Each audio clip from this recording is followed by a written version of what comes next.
du Sénégal suñu jox nañ jox ñëpp.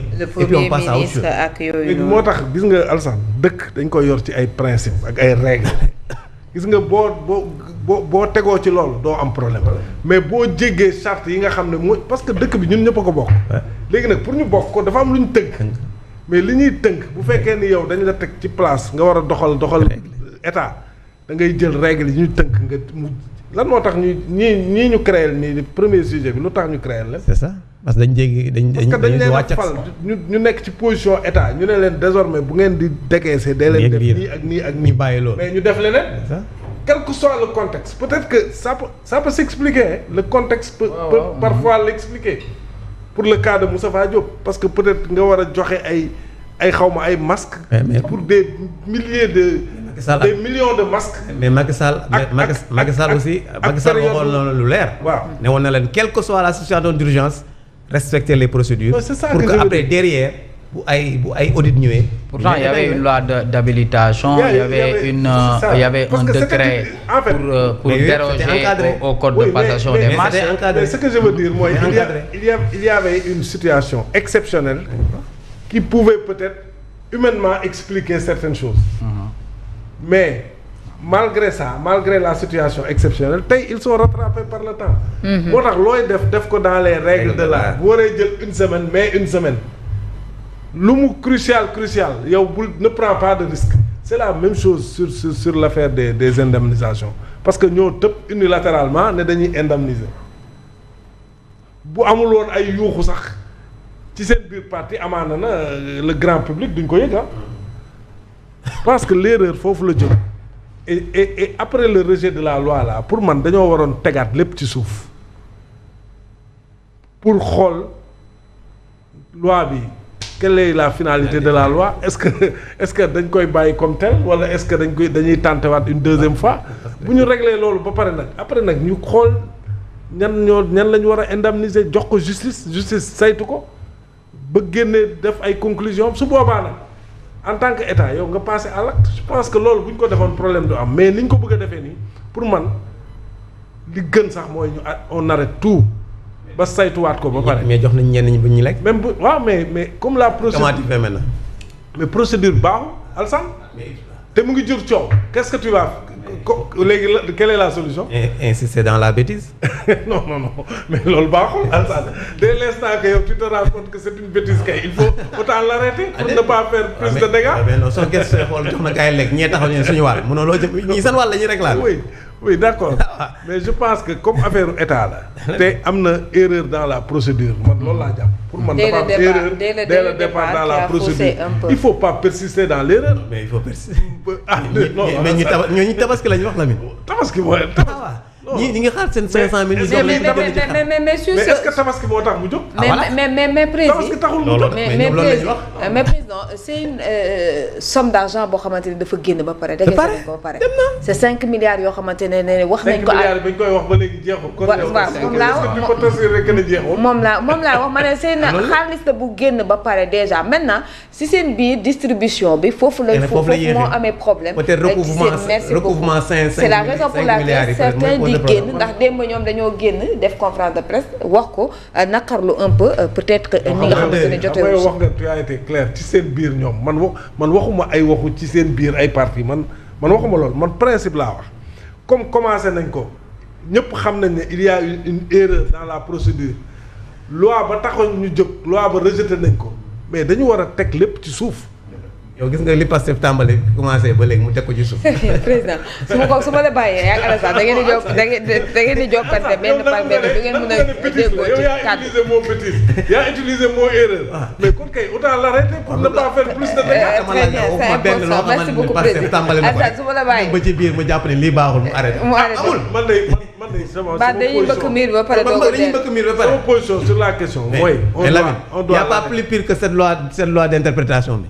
c'est vrai tout le monde était contre mais nuñ def mais ils se sont cassés les dents. mais xam nga boobu sax c'est moins. ana waa ji ko defoon est-ce que dégg nga ko de. non xam nga boobu. Amadou man boobu laa ko dégg. tey mu ngi wax ci Cour suprême. pour man sax boobu c'est moins grave. parce que amoon nañ droit. waaw jël l'initiative de la loi. déposer ko. ñee tamit li leen yoon may lañ def. ñu kase ko. mais waxoon nañ leen baaxul c'est l'argent de l'État qu'on a pris. D'accord. dans des conditions yoo xam ne pas claires. di ko distribuer pour un groupe de personnes. loolu moo dul yoon. très bien xaalisu État bu ñu koy jël dañ koy jël dans des conditions très claires. bu dee indemnisation la justice moo ko war a déterminer. qui doit en faire partie ak kan moo ci bokkul. ba pare nag ñu soog a décaisser nag pour mën a jox nit ñi mais comme commencé nañ def loo xam ne du yoon problème am na mais du ñu arrêté. lu ñuy def mu ngi noonu on verra bien fu ñuy mujjee très rapidement laata ñuy dem publicité ci li nga xamante ne peut-être moom moo di seen koppar yooyu ñuy réclamer. Ah bon, je pense que le président il a raison hein, parce qu'un État ne fonctionne pas comme benn Omar bu am dépense am rek jox ko jabaram ne ko way sa dépense ngi noonu xoolal nu mu la neex nga defee ko dafa am yoon yu muy jaar mais comment tu peux prendre des milliards jékki-jékki jox ko say partisans comme si ñoom rek ñoom ñoo souffrir ci période boobu te alors que boo xoolee ci période boobu am na ay nit ñoo xam ne ils ont investi ci période boobu lañ ko ñàkk am na ñoo xam ne ci période 2021 2024 ci lañ toroxee lu ñu amoon yëpp ci lañ ko ñàkk moo xam dañ taal seen kër moo xam dañ taal seen magasin et ces personnes là donc tey pour nga revenir ci pour nga amal ay indemnisation il a raison il faut aller peut-être voir la justice ñu def ay enquête xool ce qui s'est passé justice bu joxe ay conclusion am nag ñu ne ñi léegi yow si tu as des militants yoo xam ne nii da nga leen bëgg a jàppale leen bëgg a aider mais moi je me demande où sont passés les fonds politiques de Pastef ëpp na lool mais où est la caisse noire normalement la caisse noire devrait prendre en charge ces militants là peut-être yoo xam ne nii actuellement bëgg nga leen dimbali parce que le problème mooy je me rappelle une fois Ousmane Sonko dafa amoon benn réunion boo xam ne daf ci amoon ak la dame là qui dirige les pupilles de la nation on lui avait parlé du cas de ay nit ñoo xam ne nii kenn ki l'avait reçu une balle kenn ki maanaam dañ nekkoon ci ay situation yu xaw a difficile léegi nag moom ça l'avait un peu choqué il avait dit même que ñii ñoo tax may liggéey comprendre nga il avait un peu dal ci kaw comment elle s'appelle la femme là ku jiite les pupilles la nation léegi après il y a eu le processus gars yi commencé di jël les détenus fekk détenus yi sax ñoom seen wàllu bopp créé woon nañ commencé woon di def seen recensement entre ñoom mais loolu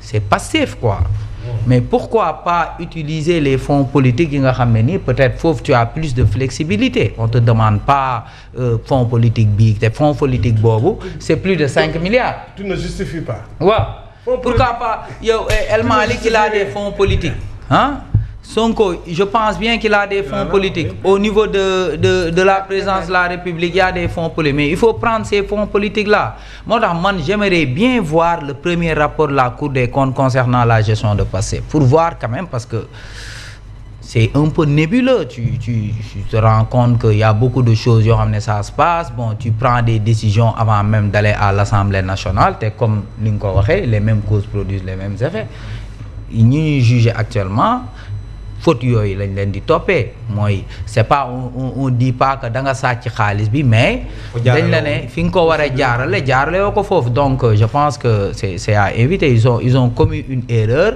léegi nag erreur boobu moo leen di rattraper nii te jàpp naa ni erreur boobu bu ñu moytul ça va créer des fissures wala des problèmes au niveau de Pastef parce que ñenn ñi bu fekkee ni ils ont l'argent jot nañ seen bay te 500000 lan la mën dëgg la 500000 mais 500000 quand même certains ci ñoom nee nañ dañ leen woo pour jox leen ko mais dañ ko delloo li ñu bëgg mooy ñu defal leen justice. waaw oui 500000 xamal ni ku la laaj 500000 kooku dafa nekk ci ay situation yu difficile mais quand même pour man c'est ça la posture. parce que 500000 fajul dara. li ñuy justice dara gënu ko moo tax ma ne man j'ai eu du mal à comprendre un peu mais Fatima Meng nga doon wax moo yor je pense. waaw c'est Fatima Meng parce que Sonko il était un peu choqué du fait que am na ay patriotes entre guillemets parce qu'ils sont pas plus patriotes que nous am na ay patriotes yoo xam ne nii kenn ki waroon nañ ko évacuer kenn ki est-ce que il y avait pas reçu benn waa kay léegi nag il était un peu choqué léegi après loolu moo tax moo jox benn impulsion affaire yi gars yi taxaw si bu baax après c'est ce qui a créé nañu créer kii wag yooyu ut nu ñu leen di dimbalee yooyu mais je pense que les fonds politiques auraient pu prendre en charge ces personnes là. moo tax may naan est-ce que loolu day diluer li nga xamante ni mooy le combat est-ce que dañ doon xeex pour seen poste wala dañ doon xeex pour la démocratie. alors ce sont des questions autant de questions yoo xamante ne posé nañ ko laata may ñëw ci Serigne Saliou en attendant dañuy dem avec la complicité de la régie ñu dem jëli page publicité bi revenir sur le plateau.